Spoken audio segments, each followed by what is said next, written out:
तो चलिए एक नजर डालते हैं भारतीय चुनाव प्रक्रिया और वोटर मैनिपुलेशन से जुड़ी चिंताओं पर। देखिए, हाल के जो 2024 लोकसभा चुनाव हुए ना, उनके बाद चुनाव की ईमानदारी पर काफी गंभीर सवाल उठ रहे हैं। खासकर वोटर टर्नआउट डेटा में बड़े अंतर और इलेक्ट्रॉनिक वोटिंग मशीन यानी ईवीएम की भरोसेमंदी पर जो शक पैदा हुआ है, उसने लोकतंत्र में हमारे विश्वास को लेकर चिंताएं बढ़ा दी हैं। और ये बातें आप जानते हैं बहुत मायने रखती हैं। तो क्या है वो खास बातें जो आपको पता होनी चाहिए? पहला, वोटर डेटा में गड़बड़ी की चिंताएं। हुआ ये कि शुरुआती और जो फाइनल वोटर टर्नआउट के आंकड़े आए, उनमें काफी बड़े अंतर दिखे।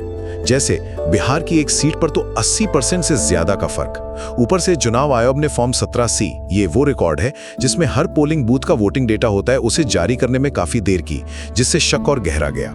विपक्ष और कई नागरिक समूह इसी पारदर्शिता की कमी पर सवाल उठा रहे हैं। दूसरा, ईवीएम और वीवीपीएट पर संदेह। आपको पता है, वीवीपीएट वो पर्ची होती है जिससे वोटर चेक कर सकता है कि उसका वोट सही जगह गया या नहीं। पर मसला ये है कि अभी सिर्फ गिनती की ईवीएम्स, मतलब हर असेंबली क्षेत्र में बस 5 बूथ की पर्चियों का ही मिलान होता है। इसीलिए अब जोरों से मांग उठ रही है कि भाई 100% या कम से कम 50% वीवीपीएट पर्चियों का मिलान तो होना ही चाहिए, ताकि ईवीएम के नतीजों पर पूरा भरोसा हो सके। और तीसरा, इन सब का हमारे लोकतंत्र पर क्या असर पड़ रहा है? सीधी सी बात है, चुनाव प्रक्रिया में लोगों का भरोसा कम हुआ है।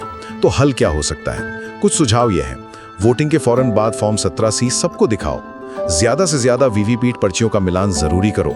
बाहर के स्वतंत्र लोग आकर चुनाव प्रक्रिया देखें और ईवीएम की ठीक से टेक्निकल जांच हो। तो कुल मिलाकर भारतीय लोकतंत्र में जनता का विश्वास बनाए रखने के लिए इन सारी